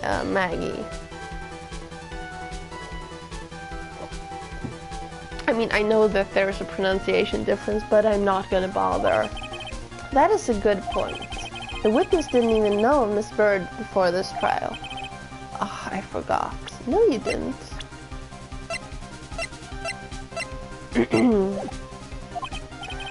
Was there any way this creep could have known Maggie's name beforehand? Yes. It would be best if I could prove that the witness had a chance to learn that the defendant's name was Maggie. Now, will the defense please present its case? How could the witness have known the defendant's name? The phone call. Mr. Wellington, you didn't have your cell phone with you on the day of the murder, correct? So what if I didn't? When you realized you had lost it, what did you do? What did I do? Didn't you try to find it by calling it? How did you... Your Honor, these questions have nothing to do with... Overruled. Mr. Wright, where are you going with this line of questioning? Do you think there is some relation between the witness's cell phone and the murder? I do, Your Honor. On the day of the murder, Maggie Bird picked up a lost phone in the park. And she also received a phone call from the owner of the phone.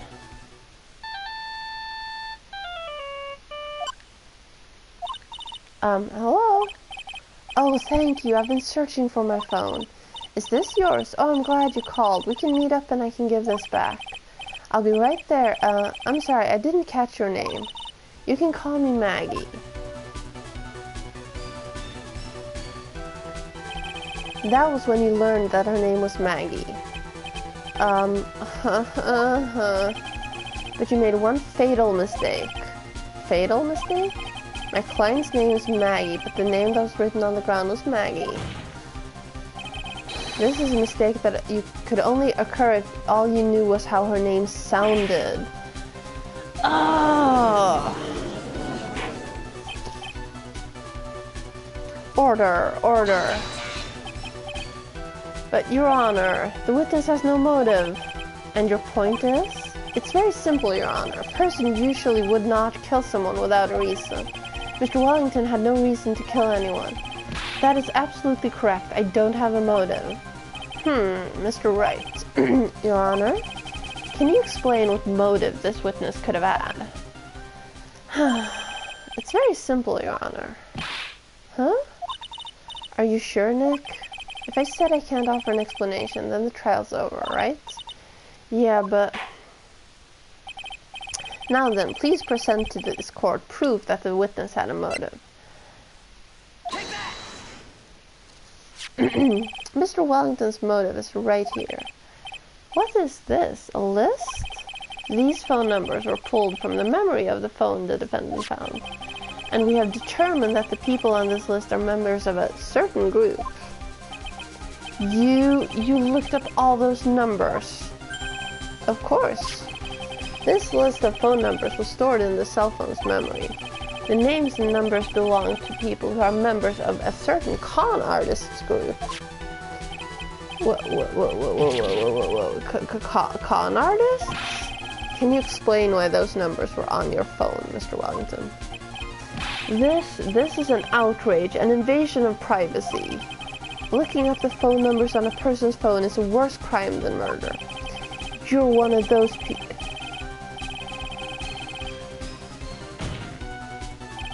I don't care, Mr. Wellington. All I want is for you to tell us what this list is about. You think any of you, know what it's like to be a refined man such as me? Your Honor, this is unjustified badgering of the witness. Objection overruled. Mr. Wright, what is the meaning of this? Why would the witness have the numbers of a group of con artists on his phone? Isn't that obvious? The witness is a member of that group. Mr. Wellington is a member of this very group. No! All of your friends' phone numbers are stored right here on this phone. If anyone were to look into these phone numbers, it would be all over for you. That is why you had to kill. No! This is too much. Yes, you're right. Too much. That does make quite a bit of sense. Well, Mr. Wellington, would you care to explain? I got you now. That police officer. Your Honor. What is it, Mr. Payne?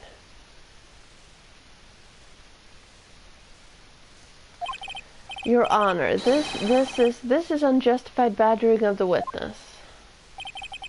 You said the exact same thing only a few seconds ago. But please, let's think about the content of that phone call. Hello? Oh, thank you. I've been searching for my phone. Is this yours? Oh, I'm glad you called. We can meet up and I can give this back. The defendant had already promised that she would return the phone. After that, all Mr. Wellington had to do was meet Miss Bird to get his phone back. Why then would he need to kill anyone? That is a valid point. What does the defense think about this? If you think about it logically, then it makes sense. Then maybe we should be thinking outside the box. Yeah, if we think like that, let's see. Maybe that Steinball saw something at the crime scene that made him commit murder. Your thoughts, Mr. Wright? Well, I don't think Mr. Wellington went to pick up his phone in a very friendly manner. But he was promised his phone, so why would he have been unfriendly to the defendants? I think he must have seen something that didn't agree with him when he got there. Well then, Mr. Wright, what was this something that didn't agree with the witness?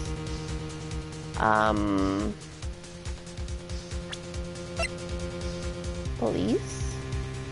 2 police officers? What Mr. Wellington saw was the victim. The victim? You mean Dustin Prince? Dustin Prince had gone on his date right after his shift was over. With no time to change, he went to the park still wearing his police uniform. Oh! The girl that picked up my phone is with a policeman. He couldn't have known they were going out, so he began to worry. He was afraid the policeman would ask a few questions before returning the phone. If I do anything suspicious, he might run a check on my phone. In his mind, it was possible they had already run a check on the phone. And he went into a panic, is what you're saying. Yes, exactly.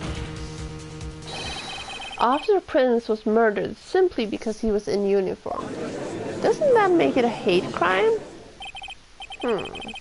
Mr. Payne, do you have any comments? I'm thinking... It seems the truth has come out at last. The witness, Mr. Wellington, you are... Ha ha ha ha ha ha ha. Ha ha ha ha ha ha. Having a bit of a breakdown again. Impressive, not bad for a person with a third-rate education. What's that supposed to mean? The evidence! Evidence!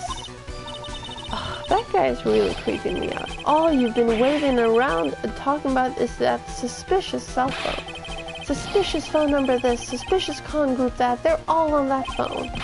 But who's to say that that phone is really mine? Where's your proof, your evidence? You want proof that this phone is yours? Ha ha ha ha ha ha, I already told you earlier. That phone I lost, I've already found it. You don't even have the slightest idea who the phone in your hand belongs to. But you can be sure it isn't mine, you simpleton. What?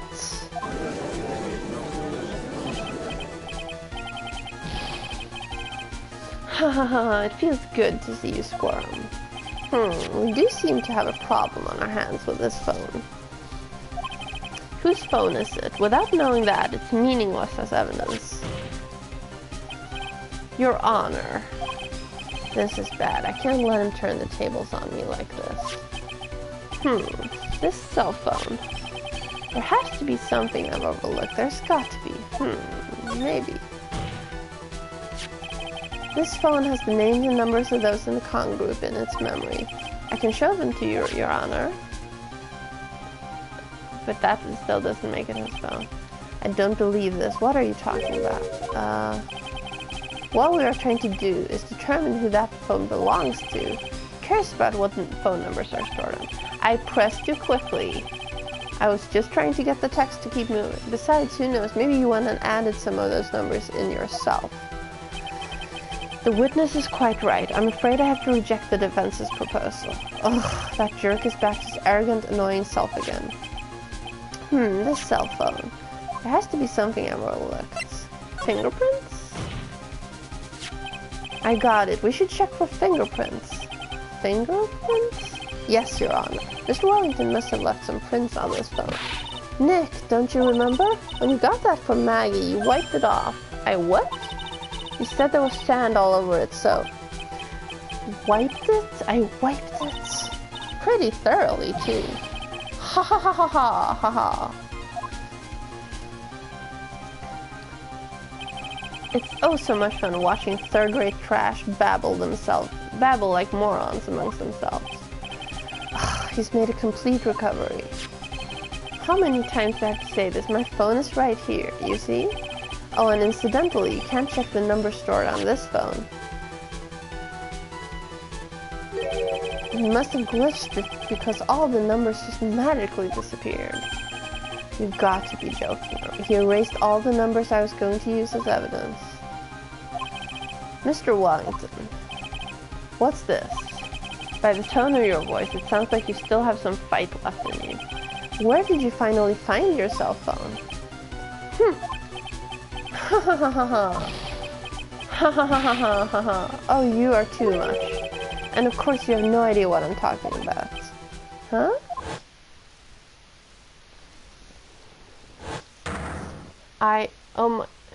Now I remember.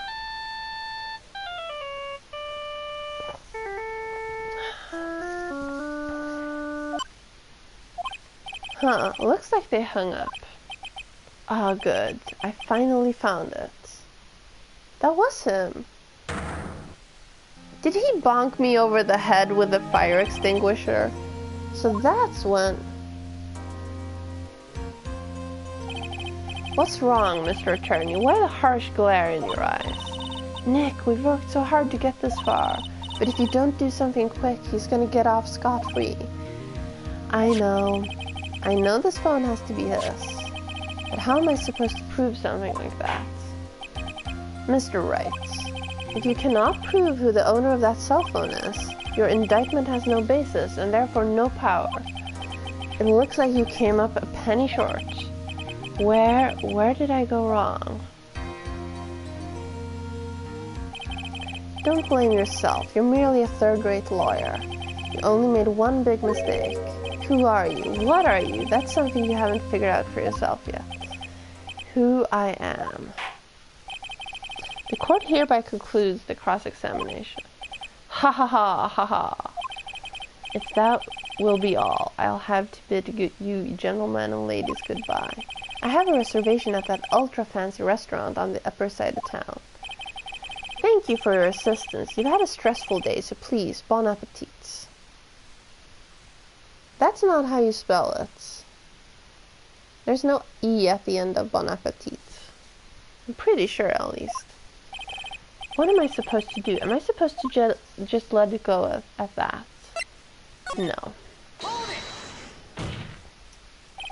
Please wait, Your Honor. Alright, Nick. I think I may be able to prove it. Prove it? Prove what, Mr. Wright? Everything. Your Honor, the cross-examination has already ended. Besides, the defense is just going to badger the witness with more inane questions. You will not harass the witness. Is that clear, Mr. Wright?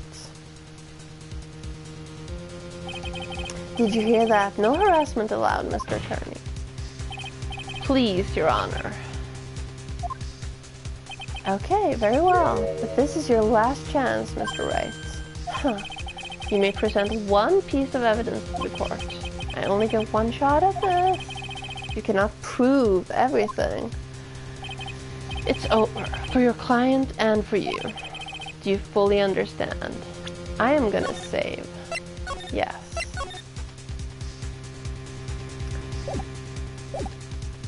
I do fully understand. Yes, Your Honor. I'm sure you're well aware, Your Honor, but the cross-examination period has ended. Were you paying attention, Mr. Payne? I said that Mr. Wright could present only one more piece of evidence. Oh. Now then, Mr. Wright, this is your last chance. It all comes down to this. It's go time. Please present one piece of evidence that will explain everything. Why, thank you. How nice. Here, please have one of mine. Judge's business card added to the court record. Wait, what am I doing? This isn't exactly the time to be exchanging business cards, Your Honor. There is something very important about that card, and that is the back of the card. This card is important because of what is on the back. You wrote your cell phone number on the back, but that's exactly it. Can you please call this number from your cell phone? Huh? Right now. The court is still in session. It's okay. You'll see. Sorry, I'm just gonna pour some apple juice. My water ran out. I was prepared with extra. Okay, if you say so. Is the defense preparing something, Mr. Wright? We are going to call my cell phone right now, and then the court will see everything for what it is. Of all the idiotic, stupid things to... Phone is ringing. Ah! What? Why is my phone... And what is with this stupid sounding ringtone? Beep. Mr. Wellington. Huh. How strange. I could almost swear that you're holding my phone. You're... Ah! No, I can't. By the way, before I forget, thank you very much for the lump on my head this morning.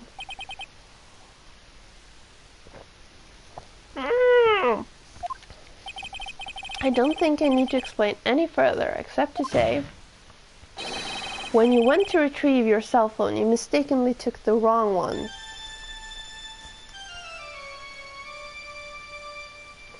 Oh.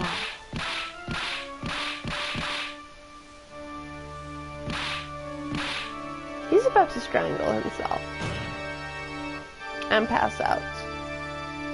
Well, now we have matching lumps. Yes. So that is what happened. You were knocked out by Mr. Wellington. He is a man who lives on his pride and self-image alone, and in order to hide his involvement with the con artist group, he has become paranoid and has lost all ability to make rational judgments. Then, Mr. Wright, the phone you're holding, it's Mr. Wellington's, naturally. Speaking of that man, how is he, Mr. Payne? He was arrested and has been taken away, Your Honor. Very well. Now then, this court finds the defendant, Maggie Bird.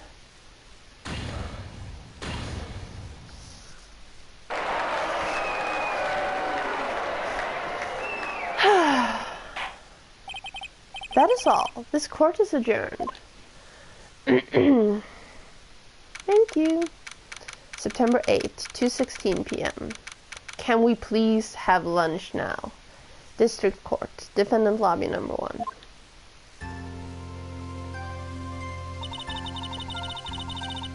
Bring it. I knew that the real you would shine through eventually. I'm so moved by what you've done for me, sir.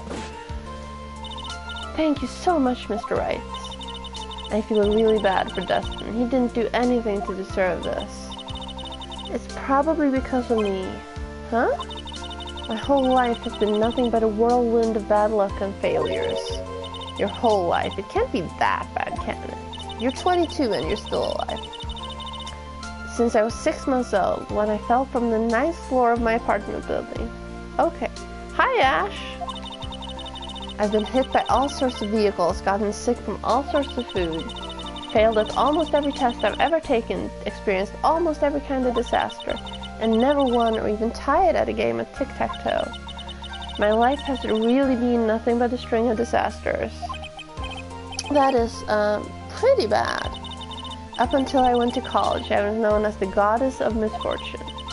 And then, at the academy, everyone called me Lady Luckless. Lady Luckless? What's worse is that my misfortune always seemed to latch onto those around me. What do you mean? When I see someone in trouble, I always try to help. Ah, that's right, you were talking about this earlier. It happened again recently too, sir. There was an old lady pacing back and forth by the pedestrian crosswalk. I gave her my hand, and before I knew it, we were having dinner at my house. Oh? I'm sure that Dustin's gone because of me. That's not true. That glove didn't even have any sort of special meaning. It was just a present to say thanks for covering one of my night shifts.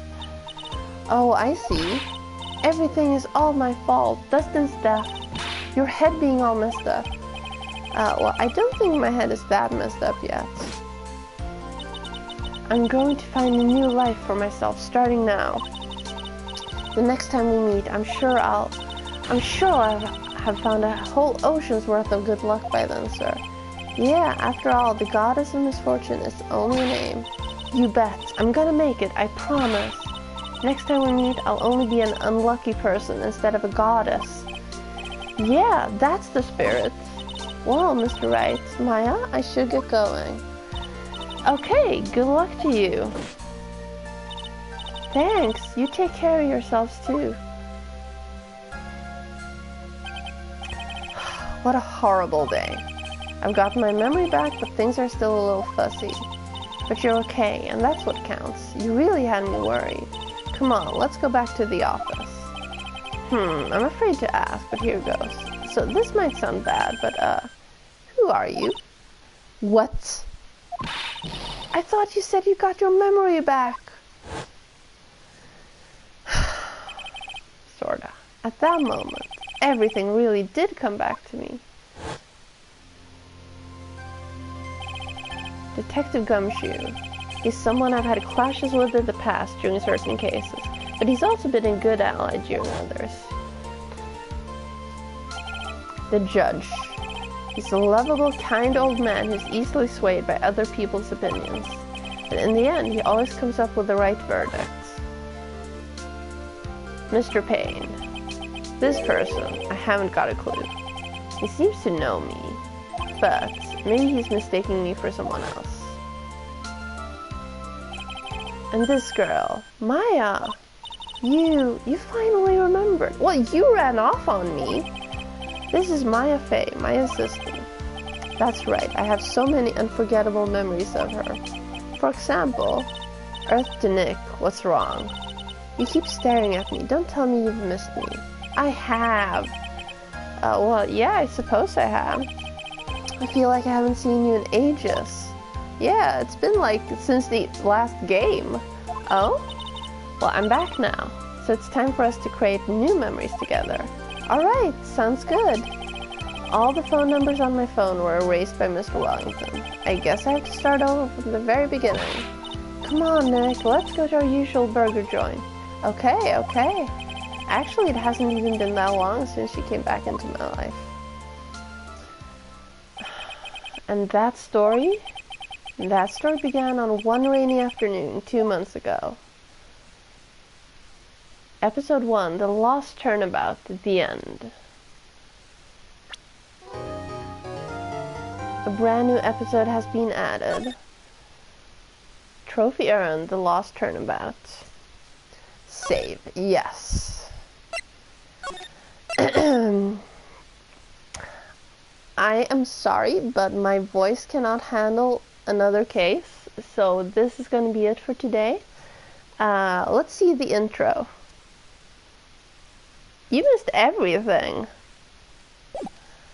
That was no accident. This is what we're doing next week. I was drugged with sleeping pills. I was murdered by that person.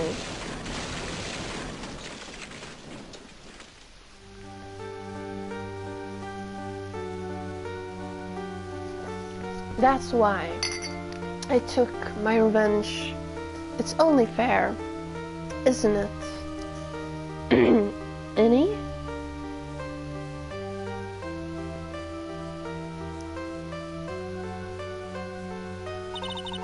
I finally get to see you again, and it's not your fault. You didn't do it.